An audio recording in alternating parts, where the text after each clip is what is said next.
Welcome to day 26 of 100 days weight loss challenge. నేను చేసేది intermediate fasting. Eating window 16:8. నా eating window morning 10 o'clock start అయితే evening 6 o'clockకి close అవుతుంది. నేనైతే డే 26ని దాల్చిన చెక్క వాటర్తో స్టార్ట్ చేశాను. ఇంకా బ్రేక్ఫాస్ట్లోనికి అయితే నేను మెస్కి వెళ్ళి బ్రేక్ఫాస్ట్ అయితే తెచ్చుకున్నాను. సో ఈరోజు అయితే మా హాస్టల్లో వచ్చేసి దోశ పెట్టారు. ఇది వీట్ దోశ అండి, గోధుమ పిండితో చేస్తారు. సో హెల్తీయే కాబట్టి దీన్ని తీసుకున్నాను. అలాగే దీనికి కాంబినేషన్ వచ్చేసి సాంబార్ పెట్టారు. సో నేనైతే ఈ రెండింటిని తీసుకొని అయితే ఇంకా రూమ్కి వచ్చేసాను. అక్కడ టీ కూడా పెట్టారు, కానీ నేను టీ కాఫీ అలాంటివి ఏవి తీసుకోను కాబట్టి ఇంకా దాన్ని తీసుకోకుండా ఓన్లీ ఈ దోశలు 3 తీసుకున్నాను. అలాగే సాంబార్ తీసుకొని రూమ్కి అయితే వచ్చేసి యూట్యూబ్ వీడియో కోసం ఎడిటింగ్ చేస్తూ నేనైతే బ్రేక్ఫాస్ట్ చేసేసాను. ఇంకా బ్రేక్ఫాస్ట్ అయిపోయిన తర్వాత నా డైలీ యాక్టివిటీస్ చేసుకున్నాను. లంచ్ చేయడానికి 1/2 hour ముందు యాజ్ యూజువల్గా అవిసి గింజల వాటర్ అయితే తాగేసాను. కానీ ఆ రోజు అయితే నాకు ఎందుకో లంచ్ అయితే అస్సలు కుక్ చేయాలనిపించలేదు. కానీ ఇక్కడ మీకైతే ఒక ప్రోడక్ట్ చూపిస్తున్నాను చూడండి. నేనైతే ఇది ఇక్కడ సూపర్ మార్కెట్లో తీసుకున్నాను. సో నాకు ఎందుకో ఇది వర్త్ అనిపించింది, చాలా బాగుంది కూడా. సో అందుకని మీకు కూడా చూపిస్తున్నాను. సో ఈ ప్యాకెట్ ఏంటంటే 4 రకాల మిల్లెట్స్ అయితే ఉన్నాయి. అందులో కొర్రలు, సామలు, ఊదలు, అరికెలు. సో ఈ 4 అయితే మిల్లెట్స్ ఉన్నాయి.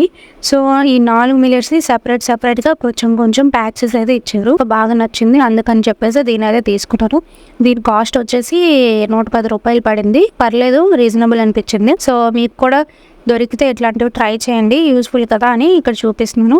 సో నేనైతే ఆ రోజు లంచ్ కుక్ చేసుకోవడానికి కొర్రలను అయితే నానబెట్టేశాను. బాగా కడిగేసి నానబెట్టేసి ఇంకా కొర్రలతో ఉప్మా అయితే చేసుకుందాం అనుకున్నాను. కానీ ఎందుకో నాకు ఆ రోజు చాలా హెవీ వర్క్స్ ఉన్నాయి, ఇంకా చెయ్యాలని కూడా కుక్ చేసుకోవాలని కూడా ఇంట్రెస్ట్ లేదు. సో అందుకని చెప్పేసి ఇంకా ఆ మిల్లెట్స్ ఎలాగో నానితే మంచిదే కదా, నెక్స్ట్ డే కుక్ చేసుకుందాం అని చెప్పేసి నేనైతే ఏమి కుక్ చేసుకోలేదు. ఇంకా మెస్కి వెళ్ళిపోయి మెస్లోనే తినేసాను. ఈవినింగ్ 4 o'clock వచ్చేసి బ్లాక్ కాఫీ అయితే తీసుకున్నాను. తర్వాత నేను కొన్ని వెజిటేబుల్స్, కొన్ని ప్రొడక్ట్స్ కొనుక్కోవాల్సి ఉంటే సూపర్ మార్కెట్కి అయితే వెళ్ళాము. ఈవినింగ్ చూస్తున్నారు కదా, ఇదే మేము ఉండే ప్లేస్లో ఒక సూపర్ మార్కెట్. అక్కడికి వెళ్ళి అన్నీ కొనేసుకున్నాను, కావాల్సినవన్నీ కొనేసుకొని ఇంకా రూమ్కి రిటర్న్ వచ్చేసి ఈవినింగ్ అరౌండ్ 6 o'clock అయితే మసాలా చాస్ చేసుకున్నాను. సో ఇదైతే చాలా ఈజీ అండి, కానీ టేస్ట్ మాత్రం అదిరిపోయింది.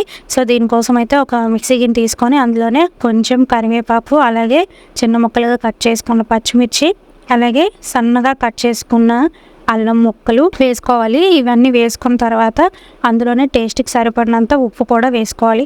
ఉప్పు వేసుకొని ఇంకా అందులో పెరుగు అయితే వేసుకోవాలి. నేనైతే 3 spoons పెరుగు అయితే వేసుకున్నాను. వేసుకొని ఫస్ట్ అయితే వీటిని బాగా బ్లెండ్ చేయాలి. మనం వాటర్ వేసి బ్లెండ్ చేసేస్తే ఇవైతే సరిగ్గా మిక్స్ అవ్వవు. సో అందుకని చెప్పేసి ముందు వీటిని ఒకసారి బాగా బ్లెండ్ చేసేసుకోవాలి. ఇవి బ్లెండ్ అయిన తర్వాత మళ్ళీ ఒకసారి మనం మూత ఓపెన్ చేసుకొని అందులో మనకు కావాల్సినంత క్వాంటిటీ వాటర్ వేసుకొని మళ్ళీ ఇంకొకసారి బ్లెండ్ చేసుకుంటే మనకి మసాలా చాస్ అయితే ఈజీ రెడీ అయిపోతుంది. టేస్ట్ అయితే చాలా బాగుందండి. స్టమక్ కూడా చాలా రిలాక్సింగ్గా కూల్గా అనిపించింది. సో మీరు కూడా తప్పకుండా ట్రై చేయండి. సో ఇంకా నైట్ పడుకునే ముందు జీరా వాటర్ తాగేసి నా డే 26ని అయితే ఫినిష్ చేసేసాను. నేను ఈ వెయిట్ లాస్ జర్నీ స్టార్ట్ చేసేటప్పుడు నా వెయిట్ వచ్చేసి 77.45 grams. ఈ 100 డేస్లో నేను ఎంత వెయిట్ లాస్ అయినా తెలుసుకోవాలనుకుంటే ఛానల్ తప్పకుండా సబ్స్క్రైబ్ చేసుకోండి. మళ్ళీ రేపటి వీడియోలో కలుద్దాం. అప్పటి వరకు బాయ్.